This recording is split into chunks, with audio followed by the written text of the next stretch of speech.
Bumili ka ng betta fish tapos kinabukasan patay na ang isda mo. Alam mo ba kung bakit? Baka may mali lang sa setup mo. Tara, pag-usapan natin. Hi guys, this is Dale and today pag-uusapan natin ang mga mali nating ginagawa sa ating betta setup.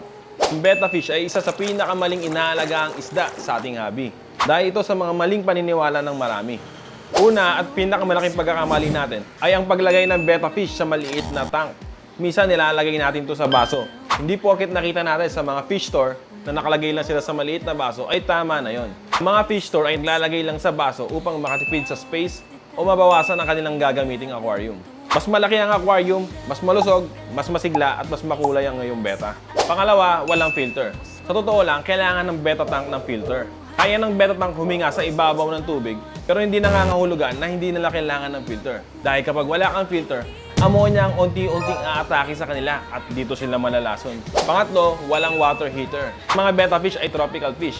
Galing ito sa mga mainit na tubig. Kaya tignan din natin ang temperatura ng ating tubig. Dapat meron lang tayong 24 hanggang 28 Celsius.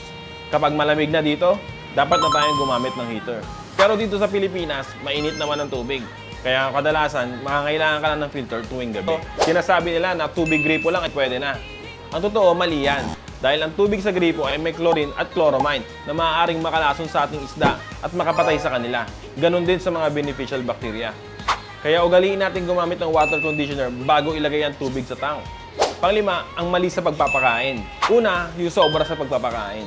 Kapag sobra sa pagpapakain, nagiging bloated ang ating betta at nagkakaroon silang sakit na dropsy. Pangalawa, kulang naman sa pagkain.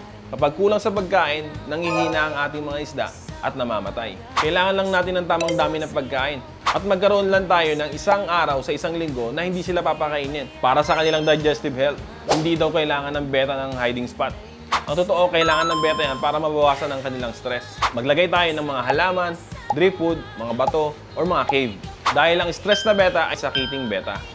Pampito, dalawa o mas maraming betta sa loob ng isang tank. Mga betta ay tinatawag na Siamese fighting fish. Dahil nga kapag pinagsama sila, ay nag-aaway sila, nagbubugbugan at nagpapatayan.